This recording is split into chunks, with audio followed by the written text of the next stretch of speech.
Hello everyone, कैसे हैं आप सभी का स्वागत है आपके अपने यूट्यूब चैनल लर्न विद प्रीत चौधरी में। आपकी जो क्लास है वो आरएस 2024 का जो मेंस एग्जाम होगा उसके पेपर फोर्थ की है। पेपर फोर्थ की बात करें तो उसमें हमारी जनरल हिंदी की क्लासेस चल रही थी और इसमें हम चला रहे थे टेस्ट। साथ साथ इसके जो टॉपिक है आपके पार्ट ए के वो भी चल रहे थे और साथ में टेस्ट। अब हमारा जो टॉपिक जो आपका पार्ट ए है वो लगभग हमारा कंप्लीट हो चुका है, बस उसके अब हमें क्या देनी है, टेस्ट देनी है। और जितनी ज्यादा प्रैक्टिस हो उसके वो प्रैक्टिस करनी है। बाकी रहता है हमारा पार्ट बी और पार्ट आपका सी, यानी भाग ब और स। ये दोनों के दोनों कितने 50 नंबर का ये है और ये कितने का है, 20 का है। और पार्ट ए का कितने का है, 50 का है। तो जो ये आपके पार्ट बी है, बी से हमने जो आपका कई, जैसे इसमें 5 टॉपिक है तो संक्षिप्तीकरण हमने कर लिया, पलवन हमने कर लिया, पत्र लेखन है इसमें तो पत्र लेखन के 2 हमने कर लिए, प्रारूप लेखन है, प्रारूप लेखन में हमने टेंडर यानी निविदा कर लिया। प्रारूप लेखन में भी हमारे क्या है, 4 है, जैसे निविदा, अधिसूचना, परिपत्र और ये विज्ञप्ति। तो हमने कर लिया है, निविदा कर लिया। आज का जो हमारा टॉपिक रहने वाला है वो परिपत्र रहने वाला है। तो अच्छे से हम इसको समझेंगे कि किस प्रकार हम परिपत्र लिखते हैं। परिपत्र और जो हमारे जो सीधे पत्र होते हैं उनमें क्या फर्क होता है, ठीक है। तो आज हम ये परिपत्र वाला टॉपिक है वो करेंगे अच्छे से। इसके मैं 2 एग्जाम्पल यानी 2 क्वेश्चन लेके आई हूँ, तो काफी अच्छे से आपको समझ में आ जाएगा। बाकी रही पार्ट ए की, तो पार्ट ए की आज है मैं वो आपका संधि का जो टॉपिक है वो लेके आई हूँ, तो आपके लिए काफी ये हेल्पफुल रहने वाला है। तो चलिए बिना टाइम गवाए हम टेस्ट है वो स्टार्ट करते हैं। पहला जो हमारा क्वेश्चन है, सभी प्रश्नों के उत्तर दें। प्रत्येक प्रश्न है पार्ट ए में वो कितने नंबर का है, ये यहाँ पे 5 नंबर का होगा। वैसे सभी जो ये आपके क्वेश्चन है वो कितने हैं, आधे नंबर के हैं, ठीक है। यहाँ मैंने लिखे हैं आधे नंबर के 10 क्वेश्चन है जो 5 नंबर के होंगे। सबसे पहले निम्नलिखित शब्दों का संधि विच्छेद करना है। क्या करना है, संधि विच्छेद, संधि विच्छेद करना है हमें, ठीक है। जो जो आपके एग्जाम्पल दिए सारे के सारे आधा नंबर के हैं। तो आप देखो कि आप इन जो 10 मैं एग्जाम्पल लेके आई हूं इनमें से आप कितने कर सकते हो और आप कितना स्कोर कर पाओगे। पहला जो क्वेश्चन, जो पहला एग्जाम्पल है वो है अतीत। अतीत का संधि विच्छेद करना है। अब जो मैंने टेस्ट स्टार्ट किया उसमें मैं सिर्फ उतना ही आपको बताऊंगी, उतना ही आंसर करवाऊंगी जितना हमें एग्जाम में लिखना होता है। क्योंकि अभी हम पार्ट बी पर ध्यान दे रहे हैं कि पार्ट बी जल्दी से हमारा सारे के सारे टॉपिक है वो क्लियर हो जाए। सारे के सारे कवर होने के बाद जब हम एग्जाम्पल और करेंगे तो आपके और अच्छे से पार्ट बी है, पार्ट बी में और आपके सी में इतनी प्रैक्टिस हो जाए कि आपके जितने भी टॉपिक है वो सारे के सारे इतने अच्छे से हो जाए कि जो एग्जाम में आए वो हमारे पढ़े हुए में से आ जाए। चाहे निबंध हो, पलवन हो, ये कोई भी हो, चाहे आपका पत्र हो या फिर ये चीजें, तो ये हमारे जो पढ़े हुए में से आएंगे तो वहां पे हमें टाइम नहीं लगेगा और हम जो पेपर फोर्थ है इसमें अच्छा स्कोर कर पाएंगे। सबसे पहले की एग्जाम्पल की बात करें, अतीत। अतीत की संधि होती है संधि विच्छेद, अति प्लस इत, अति प्लस इत, अतीत। अगला है गर्भाधान। गर्भाधान की बात करें तो इसमें आता है गर्भ प्लस आधान, गर्भ प्लस आधान, गर्भाधान, दीर्घ संधि। पदोन्ति, पदोन्ति की बात करें तो पद प्लस उन्ति, पद प्लस उन्ति, पदोन्ति। वसुदेव, वसुदेव में आपका होगा वसुधा, वसुधा प्लस एव, वसुधा प्लस एव। सोधारण, सोधारण का आपका होगा स प्लस उदाहरण, स प्लस उदाहरण। अगला दायक, दायक में आपका क्या होगा, दई प्लस अक, दायक। इसमें अयादि संधि है तो इसका आय बना है, ठीक है। अगला हमारा क्या है, पर्यवेक्षक। अगला है पर्यवेक्षक। पर्यवेक्षक की बात करें तो पर्यवेक्षक में संधि विच्छेद होगा परि, परि प्लस अवेक्षक, परि प्लस अवेक्षक। अगला है व्यू। व्यू की बात करें तो व्यू का जो संधि विच्छेद होगा वी प्लस उ है, वी प्लस उ है। उन्नत, उन्नत का उद प्लस नत, उद प्लस नत। और पावक, वापिस अयादि संधि आपकी पो प्लस अक, पावक। इसमें आओ, और जो पहला जो हमारा एग्जाम्पल था उसमें आए। ठीक है, दायक में। ठीक है, तो ये हमारे क्या हो गए, 10 एग्जाम्पल हो गए आपके फर्स्ट क्वेश्चन के। यानी आपका कितने, 5 नंबर का। तो आप कमेंट करके बताना इनमें से आपके कितने नंबर है वो बने हैं।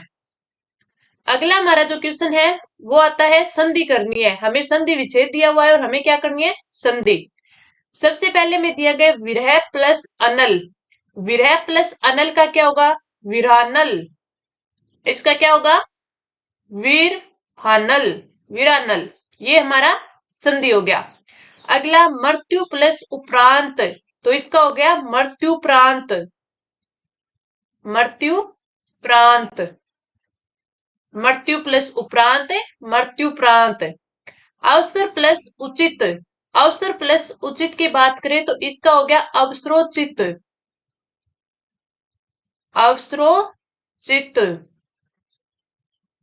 अगला शीत प्लस ऋतु, इंपॉर्टेंट है, इसका हो जाएगा शीत ऋतु, शीत रे तु। रे ऊपर आएगा, आधा रे, तो ये हो गया शीत ऋतु। वी प्लस आस, व्यास, वी प्लस आस, व्यास। अभी हमने जो संधि की थी, संधि विच्छेद किया था, विस में क्या दिया, व्यू। और व्यू का क्या हो जाता है, वी प्लस उ। और ये इसमें दे दिया वी प्लस आ से व्यास। आगे बढ़ते हैं, अगला जो एग्जाम्पल है हमारा, सम प्लस कर, सम प्लस कर यानी संकर, सम प्लस कर यानी संकर। और इसको ऐसे भी लिखा जा सकता है। ठीक है।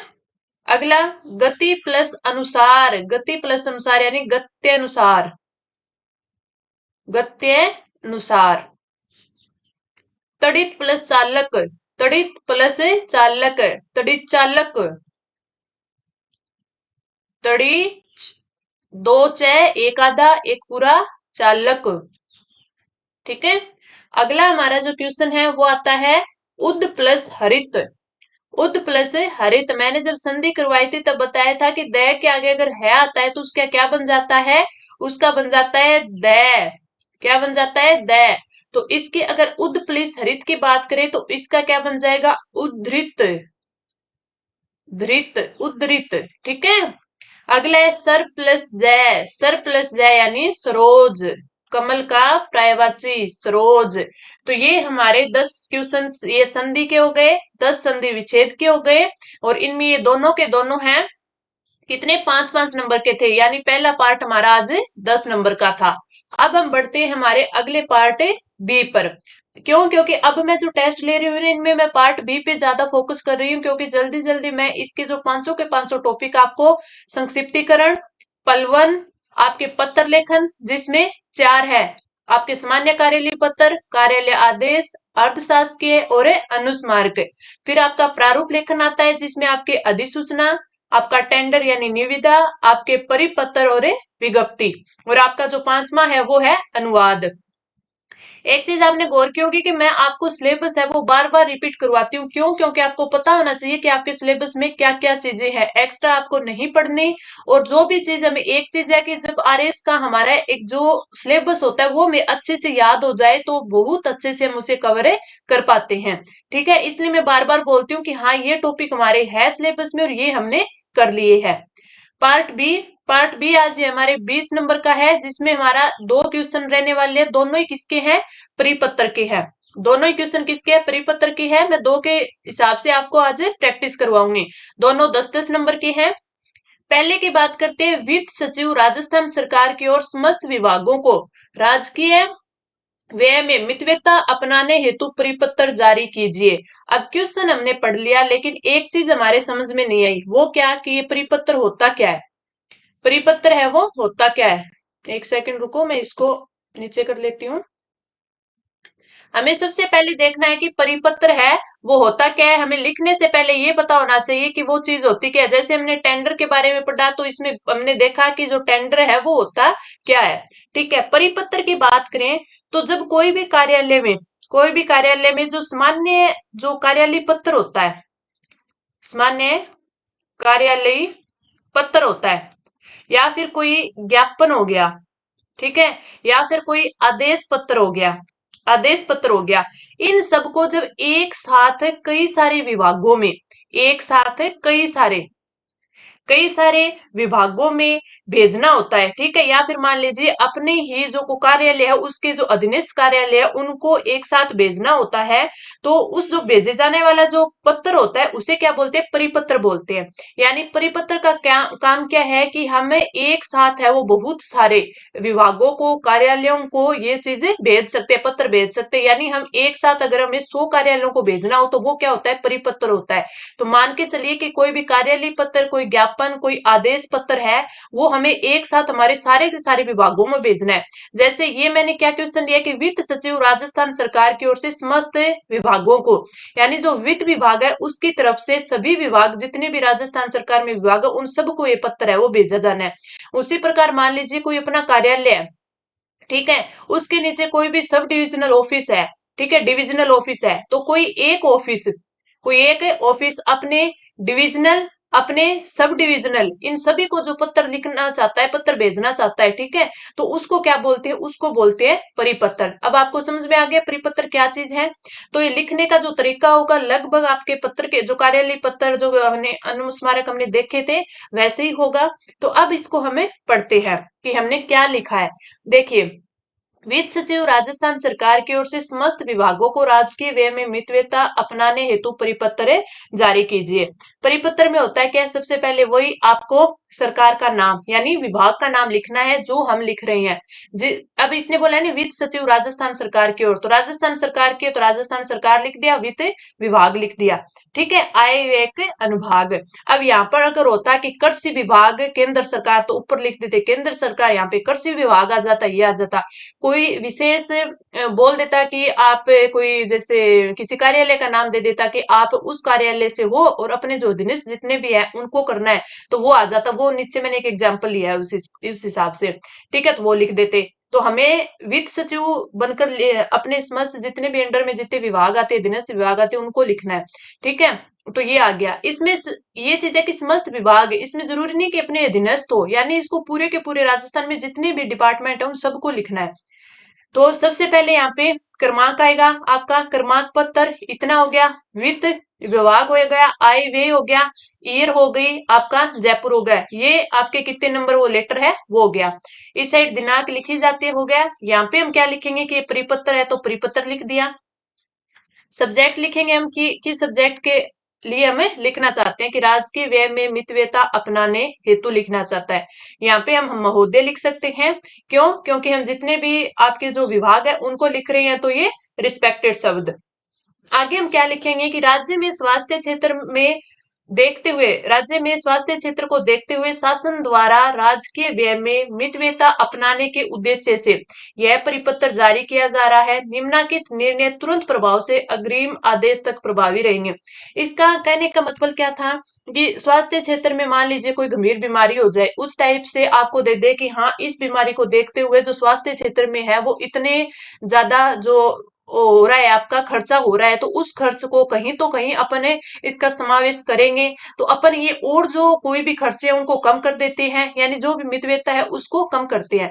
तो इसलिए इन्होंने स्वास्थ्य क्षेत्र है उसका संदर्भ दिया है कि उस क्षेत्र के लिए हम ये करना चाहते हैं, ठीक है, क्योंकि इसमें है आजकल है वो ज्यादा, जैसे अपन कोई बीमारी ले ले, कोई प्लेग फैला हुआ, जैसे पीछे कोविड-19 फैला हुआ था, तो इस हिसाब से, ठीक है। तो ये क्या बोला है, यह परिपत्र जारी किया गया और निम्नलिखित निर्णय तुरंत प्रभाव से अग्रिम आदेश तक प्रभावी रहेंगे। यानी हवाई यात्रा पर प्रतिबंध रहेगा, राजकीय भोज आयोजन पर प्रतिबंध रहेगा, विभागों में नए पद सर्जन नहीं होंगे उन पर प्रतिबंध रहेगा, ठीक है। और आगे फिर इन्होंने क्या किया, अपना सिग्नेचर कर दिया, यहाँ पे इनका नाम और यहाँ पे जो सील होती है वित्त सचिव वो लग जाएगा।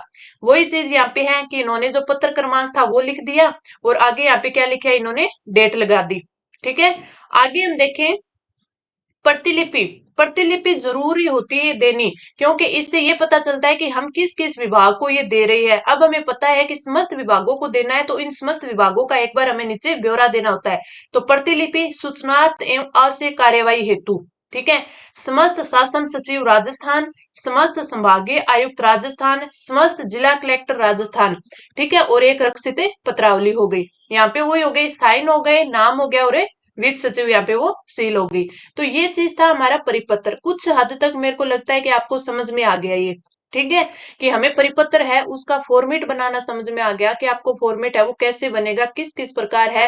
जैसे बीच वाला एग्जाम्पल क्या था आपको शायद ना समझ में आए, लेकिन ये चीज पता चल गई कि हमें जो परिपत्र है वो लिखना कैसे होता है, परिपत्र क्यों लिखा जाता है, किसको लिखा जाता है, इसके क्या फायदे हैं, ठीक है। यानी हमें ये चीज समझनी होती है। तो परिपत्र क्यों लिखा जाता है आपको पता चल गया कि जब भी किसी विभाग के द्वारा किसी अन्य विभागों को, यानी एक साथ है उस परिपत्र को बहुत सारे जनों के साथ है वो भेजना होता है, 100 से ज्यादा या फिर 5, 10, 20, 15 कितनी भी, यानी एक से ज्यादा को भेजा जाता है, तो वो क्या होता है, परिपत्र होता है। अब इसमें हम देखेंगे, आगे हम बढ़ते हैं, अगला हमारा जो ये होगा, अगला एग्जाम्पल पर बढ़ते हैं कि अगला हमारा एग्जाम्पल है वो क्या था। अगले एग्जाम्पल पर बढ़े तो हमारा अगला एग्जाम्पल था राजकार्य में राजभाषा हिंदी का प्रयोग। यानी अगर आपको बोल दे, जैसे मैंने एग्जाम्पल लिया है जयपुर विद्युत प्रसारण निगम लिमिटेड का, ठीक है, तो अगर हम लिखेंगे, आपका एक क्वेश्चन आ सकता है कि जयपुर विद्युत प्रसारण निगम लिमिटेड के प्रबंधक के द्वारा अपने अधीनस्थ सभी कार्यालयों में, अपने अधीनस्थ सभी कार्यालयों में राजकार्य में जो हम भाषा यूज में लेते हैं वो राजभाषा हिंदी का प्रयोग करने के लिए ये बताना है उनको, या उनको पत्र लिखना है, ठीक है। काम क्या हो गया, राजकार्य में राजभाषा हिंदी का प्रयोग के लिए लिखना है। हमें किसको लिखना है, हम जो प्रबंधक है जो जयपुर विद्युत प्रसारण निगम लिमिटेड है उनके द्वारा अपने जितने भी समस्त अधीनस्थ कार्यालय हैं उनको। तो सबसे पहले हमने एड्रेस लिख दिया, कार्यालय प्रबंध जयपुर विद्युत प्रसारण निगम लिमिटेड के द्वारा, निगम जयपुर हो गया, ठीक है।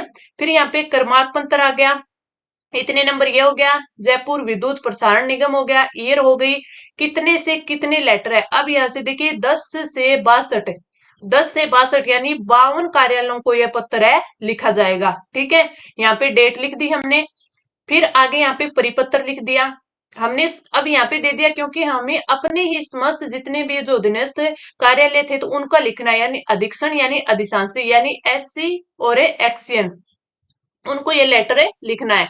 हमने सब्जेक्ट दे दिया राजकार्य में राजभाषा हिंदी का प्रयोग। संदर्भ भी दे सकते हो आप, संदर्भ कब दोगे, जब आपको ऐसा कोई पहले लेटर मिला था उसी के चलते आप अगला लेटर लिख रहे हो। यानी राजस्थान सरकार के भाषा विभाग से हमें पत्र है वो प्राप्त हुआ, कौन सा, क्रम पत्र, क्रमांक पत्र इतना, भाषा विभाग 2023, ये दिनांक 5 जनवरी 2023, यानी 5 जनवरी को हमें प्राप्त हुआ, 10 जनवरी को हम ये लेटर लिख रहे हैं। किस संदर्भ में, इस लेटर के संदर्भ में जो कि हमें राजस्थान सरकार के भाषा विभाग से प्राप्त हुआ था। ये हमने सब्जेक्ट लिख दिया। अब हम नीचे लिखते हैं महोदय, राजस्थान सरकार के भाषा विभाग से प्राप्त उक्त पत्र के क्रम में हम आपको यह सूचित किया जाता है कि निगम के अधीनस्थ अधिकारियों के मध्य जो भी पत्र भेजे जाएं, यानी एक कार्यालय से दूसरे कार्यालय में, एक आदमी से दूसरे आदमी को जो कार्यालय पत्र भेजे जाते हैं तो वो हिंदी में ही होने चाहिए। इससे अधीनस्थ अधिकारियों को पत्र की विषय वस्तु भी अच्छी तरह समझ आ जाएगी और साथ में राजभाषा हिंदी को बल मिलेगा, जो कि हमारा कर्तव्य भी है। इस परिपत्र का कठोरता पूर्वक पालन किया जाए। यहाँ पे उनके साइन हो गई, यहाँ पे उनकी सील हो गई, प्रबंधक, ठीक है, ये प्रबंधक ने लिखा था। अब इन्होंने साथ में वो संलग्न किया है कार्यालय पत्र, मैंने आपको बताया था। तो ऊपर पत्र लिखने के बाद मैंने आपको यहाँ वो बताया था कि संलग्न का मतलब क्या होता है कि जो हम पत्र लिख रहे हैं उसके साथ जो हम कॉपी देते हैं ना, भी क्या क्या चीज है उसके साथ अटैच करके इनक्लोज करके हम दे रहे हैं, तो वो चीज है। तो हम इस पत्र के साथ है जो भाषा विभाग की तरफ से हमारे पास जो लेटर आया था उसकी कॉपी भी हम इनको दे रहे हैं, ठीक है। तो ये कॉपी लगा दी। फिर यहाँ पे वही है कि हमने जो क्रमांक पत्र था वो लगा दिया, ठीक है। अब ये 510 से 562 मैंने बोला था ना ये 52 जनों को ये जाएगा, तो ये लगा दिया, ठीक है। और यहाँ पे 10 जनवरी 2023। अब ये इसमें बताया कि कौन कौन से विभागों को गया है। नीचे सूचनार्थ एवं आवश्यक कार्यवाही हेतु, सूचनार्थ एवं आवश्यक कार्यवाही हेतु तो शासन सचिव भाषा विभाग राजस्थान सरकार, शासन सचिवालय जयपुर, निदेशक भाषा विभाग राजस्थान सरकार बनी पार्क जयपुर, यानी इन्होंने सबको दिया है। तो किस किस को प्रतिलिपि दी है ये इन्होंने बता दिया। यहाँ पे वही इनके साइन हो गए, नीचे सील लग गई। तो ये होता है आपका परिपत्र। आई होप आपको अच्छे से समझ आ गया होगा। ये दो मैं लेके आई थी आपको समझाने के लिए कि आपको मोटा मोटा तौर पे समझ में आ जाए कि परिपत्र चीज क्या है, किस प्रकार इसको लिखा जाना है। ठीक है, बाद में इसकी प्रैक्टिस तो बहुत सारी करवा दूंगी मैं आपको, और भी मैं आपको इसके जो पत्र एग्जाम्पल होंगे वो मैं आपको प्रोवाइड करवा दूंगी अपने टेलीग्राम चैनल पर, जब आपको बहुत अच्छे से समझ में आ जाएगा। आगे हम और भी टेस्ट लेंगे, जब मैं आपको इनके एग्जाम्पल है वो और करवा दूंगी, और आपको खुद को भी मैं प्रोवाइड करवा दूं कि आप खुद से अपना लिख पाओ। तो ये थे आज की हमारी क्लास, जिसमें हमारा मेन मोटिव ये था कि हम जो पार्ट बी है उसका एक और टॉपिक है वो कवर करें। क्लास कैसी लगी कमेंट करके नीचे जरूर बताना। अब हम मिलते हैं अगली क्लास अगले टेस्ट में। धन्यवाद।